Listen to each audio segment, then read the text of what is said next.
राधे राधे। आप लोग सभी लोग कैसे हैं? आप लोगों के लिए हम लेकर आ गए हैं वीडियो जो हमने बताया था कि बिना ब्राह्मण के और या बिना आचार बुलाए अपने घर पे कैसे करें अपने भगवान की पूजा। देखते हैं आप भी क्या जैसे हम बता रहे हैं वैसे आप भी क्या करते हैं अपने घर पे भगवान की पूजा। अगर करते हैं तो हमारे साथ देखें, और नहीं करते हैं तो आज से ही ऐसे पूजन करें जैसे आपके घर पे ब्राह्मण देवता आते हैं या कोई आचार आता है आपके घर पे पूजन कराता है, वैसे ही आप भी करना सीख जाएंगे। तो बोलते हैं सब लोग प्रेम से राधे राधे। जैसे ही आप अपने घर पे बैठते हैं भगवान के सम्मुख, या आपके घर पे मंदिर बना होगा, नहीं मंदिर बना होगा तो कोई अलमारी होगी जिसमें भगवान को आपने विराजमान कराया होगा, तो उन्हीं के पास जाएंगे। और जैसे ही जाएंगे भगवान के पास एक सुंदर सा आसन बिछाएंगे, आसन पे बैठेंगे। आसन पे बैठने के बाद आप अपने हाथों को धुलेंगे। हाथों को धुलने के बाद 3 बार आचमन करेंगे। आचमन करने समय कहा जाता है ओम केशवाय नमः, ओम नारायणाय नमः, ओम माधवाय नमः। अगर ये आप सबको नहीं बोल पाते हैं तो आप भगवान विष्णु जी का ही नाम ले लें। आप किसी देवी देवता का नाम लेकर 3 बार अपने हाथ धुल लीजिएगा। इसके बाद 3 बार आचमन भी करना है, 3 बार आचमन करना है। और आचमन करने के बाद हाथ धुलिएगा और इसके बाद अपने ऊपर जल छोड़िएगा। आप सीधा भगवान विष्णु जी का ही नाम लेते रहिएगा। वैसे कहा गया अपवित्र पवित्रो वा सर्वावस्थांगतोऽपि वा या स्मृत पुंडरीकस्य शवभयंतरः शुचिः। ये मंत्र बोला जाता है जब अपने ऊपर जल छोड़ा जाता है पवित्र करने के लिए। इसके बाद जल छोड़ने के बाद पृथ्वी पर 3 बार जल छोड़िएगा। और जब जल छोड़ें तो पृथ्वी माँ से पूजन के ही निवृत्त भगवान से पृथ्वी माँ से प्रार्थना करें, ए पृथ्वी माँ हम आपके यहाँ बैठे हैं, आप जैसे ही हम आए वैसे ही आसन डाल दिया, इसको शुद्ध करें, हमारी भगवान के पूजा स्वीकार करें, ऐसी कृपा करें। जैसे ये सारी प्रक्रिया हो जाए इसके बाद आपको क्या करना है, इसके बाद हम आपको बताएंगे क्या करना है। आप अगर पुरुष वर्ग हैं तो आप अपनी सिका को स्पर्श करें। सिका को जब स्पर्श करें तो उसमें कहा गया है छिद्रपूर्णी महामाये दिव्य तेजा समिन्विते तिष्ठ देवी सिका मध्ये तेजो वृद्धिम कुरुष्व में। इसके बाद हाथ को धुल लें, क्योंकि सिका बांधने के बाद या स्पर्श करने के बाद हाथों को अवश्य धुलना चाहिए। हाथों को धुलने के बाद अब भगवान विष्णु जी का ध्यान कर लीजिएगा। अगर आपको कोई मंत्र भी आता है, ओम कृष्णाय वासुदेवाय हरे परमात्मने प्रणत क्लेशनाशाय गोविंदाय नमो नमः, ये अगर मंत्र आपको आता है तो इस मंत्र का उच्चारण कर लें। अगर नहीं आता है तो भगवान का नाम ही स्मरण कर लें, क्योंकि कलयुग में केवल नाम का ध्यान कर लें या स्मरण कर लें तो उसी से बताया गया है मनुष्य का कल्याण हो जाता है। इतना करने के बाद आप क्या करेंगे, एक दीपक बनाएं, उसको प्रज्वलित करें। दीपक को प्रज्वलित करते समय जो हमने आपको बताया है कि भगवान से प्रार्थना करें, दीपो ज्योति परब्रह्मा दीपो ज्योतिर्जनार्दन दीपो हरतु मे पापम पूजा दीपो नमोस्तुते शुभम करोति कल्याणम आरोग्यम सुख संपदम शत्रुबुद्धिविनाशं च दीपो ज्योतिर्नमोस्तुते भो दीप देवताभ्यो नमो नमः। इसके बाद दीपक का प्रज्वलन करते हैं। दीपक का प्रज्वलन करने के बाद आप क्रमशः करें, क्योंकि आप घर पे अगर आप षष्ठी वाचन याद कर लें तो अच्छी बात, नहीं याद करते हैं तो सभी देवी देवताओं को ध्यान करें, उनको प्रणाम करें। और इसके बाद आप अक्षत लें। अगर अक्षत नहीं ले पा रहे हैं तो आपके पास फूल है या आप थोड़े अक्षत अपने हाथ पे रख लें और भगवान पर छोड़ते जाएं और बोलें श्रीमन्महागणाधिपतये नमः, लक्ष्मी नारायणाभ्यां नमः, उमा महेश्वराभ्यां नमः, वाणिहिरण्यगराभ्यां नमः, शचीपुरन्द्राभ्यां नमः, मातपितृचरणकमलेभ्यो नमः, इष्टदेवताभ्यो नमः, कुलदेवताभ्यो नमः, स्थानदेवताभ्यो नमः, सर्वेभ्यो देवेभ्यो नमः, सर्वेभ्यो ब्राह्मणेभ्यो नमः। फिर सीधे हाथ में सारे अक्षत ले लें और बोलें सिद्ध सहिताय सीमन महागणाधिपते नमः। आप गणेश जी का ध्यान करके सारे अक्षत अपने भगवान के सम्मुख रख दें।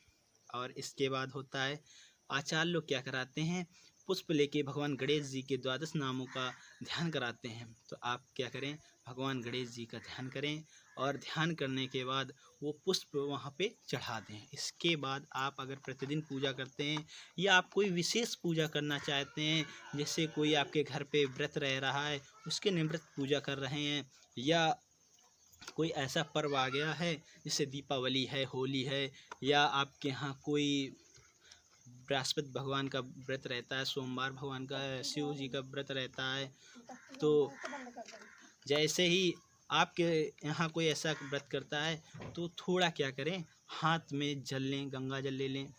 गंगा जल लेने के बाद उस पर थोड़े अक्षत रख लें, और अगर कुछ पैसे हैं तो पैसे रख लें, नहीं हैं तो भगवान का 3 बार ध्यान करें और भगवान से कहें ओम विष्णुवे नमः, ओम विष्णुवे नमः, ओम विष्णुवे नमो नमः। इतना तो सभी लोग बोल सकते हैं अगर पूरा संकल्प नहीं बोलना आता है। भगवान विष्णु जी का 3 बार ध्यान करने के बाद अपना नाम और अपने गोत्र का नाम ये ले लें, और जिस दिन आप कर रहे हैं दिन का नाम ले लें, महीने का नाम ले लें, सन का नाम ले लें। अगर आप जानते हैं उस समय करने के बाद सारी अपनी जो जिस देवता की और जिस निवृत्त से भगवान की पूजा करना चाहते हैं उसको ध्यान कर लें कि हम इस कारण भगवान की पूजा कर रहे हैं, उसको ध्यान करके भगवान के सम्मुख वो जल और वो पैसे छोड़ दें। अब इतना तो सभी लोग समझ गए होंगे, सभी आचार बंधु भी इतना कराते हैं, सभी आचार अगर हमारा ये कोई वीडियो देख रहा होगा वो भी जानता होगा कितना तो कराना अवश्य हो गया।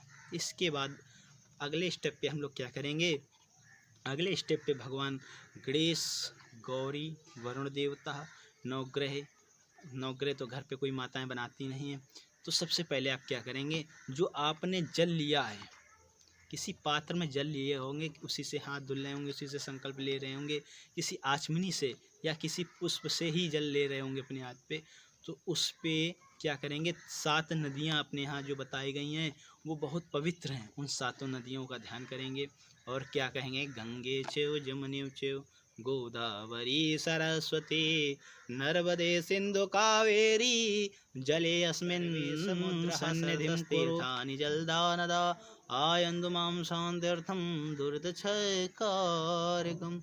सारी 7 नदियों का उसमें आवाहन करेंगे। अगर आप इतना नहीं कर पाते हैं तो उसी में अक्षत डाल दें, और अगर आपके पास कोई पुष्प है तो उसको भी डाल दें और ढक लें। 7 नदियाँ का ध्यान कर लें। अगर नहीं कर रहे हैं तो भगवान वरुण जी का ध्यान कर लें और विष्णु जी का ध्यान कर लें, जिनका आप ध्यान करना चाहें, और बोलें कि हम जो पूजन पाठ करने जा रहे हैं महाराज इसमें इतनी शक्ति दे दीजिए कि उससे जो हमारी शुद्धता से चीज़ें आई हैं वो भी शुद्ध रहें, जो धोखे से आ गई हैं, जो नहीं अशुद्ध भी हैं वो भी शुद्ध हो जाएं। क्योंकि आपने ये देखा हो गया कि आपको जितना पता है आप उतना शुद्ध ही करके लाएंगे, और जो अनजाने में है, जैसे कि आप कोई फूल लाए हैं या कोई फल लेकर आए हैं तो पता नहीं फल कहाँ से आया हो, तो फल को भी धुला लें। और इसके बाद वो जल जैसे ही इतना बोलने के बाद जल लें और अपने ऊपर जो आपकी सामग्री रखी हो उस पर थोड़ा थोड़ा जल छोड़ दें। वैसे आचार्य जी होते हैं तो उन्होंने क्या कहा है, ओम पुनन्तु माम देवजना पुनन्तु मनसा धिया पुनन्तु विश्वाभूतानि जात वेदा पुनीयमाम। ये अगर आप बोल लें तो अच्छी बात है, ना बोल पाएँ तो क्या करें, जल सारी जगह छोड़ दें।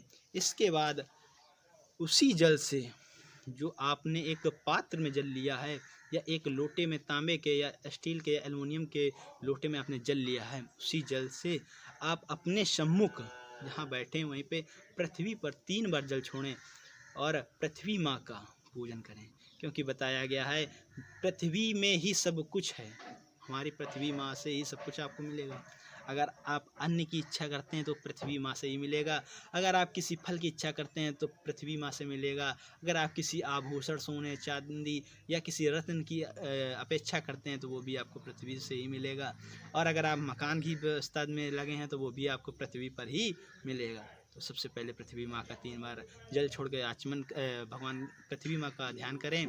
क्योंकि आपको अगर मंत्र आता है तो अच्छी बात है, नहीं आता है तो पृथ्वी माँ पे 3 बार जल छोड़ने के बाद रोली लगा दें, थोड़े अक्षत छोड़ दें या एक फूल रख दें और पृथ्वी माँ को प्रणाम करें, ये माँ हमारी पूजा स्वीकार करें और हमको सब कुछ प्रदान करें। इतना करने के बाद अगर आप भगवान की पूजा कर रहे हैं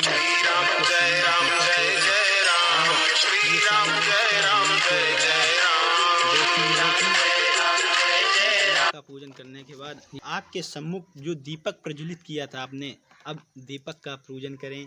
दीपक का अगर पूजन करना है तो क्या करेंगे, थोड़े अक्षत लेंगे, उसमें रोली लगाएंगे और दीप भगवान के पास छोड़ देंगे। अगर आप दीप भगवान का मंत्र कोई जानते हैं, हमने इतने मंत्र बताए हैं, उनमें से आपको कोई मंत्र याद है तो उसी मंत्र का ध्यान करके वहाँ पे चढ़ा देंगे। क्योंकि जो आप पूजन कर रहे हैं वो आपकी कोई नहीं देख रहा है तो दीप भगवान उस चीज़ के साक्षी बनेंगे। क्योंकि कर्म के साक्षी दीप भगवान को भी बताया गया है, कुल के देवता दीप भगवान हैं। इसीलिए आप अक्षत और रोली दीपक के पास छोड़ देंगे। अगर आपको मंत्र आता है तो बहुत अच्छी बात है, नहीं आता है तो उन दीप भगवान को ध्यान कर लें। और ध्यान करने के बाद अगला स्टेप हमारा जो होगा वो होगा सूर्य भगवान को, क्योंकि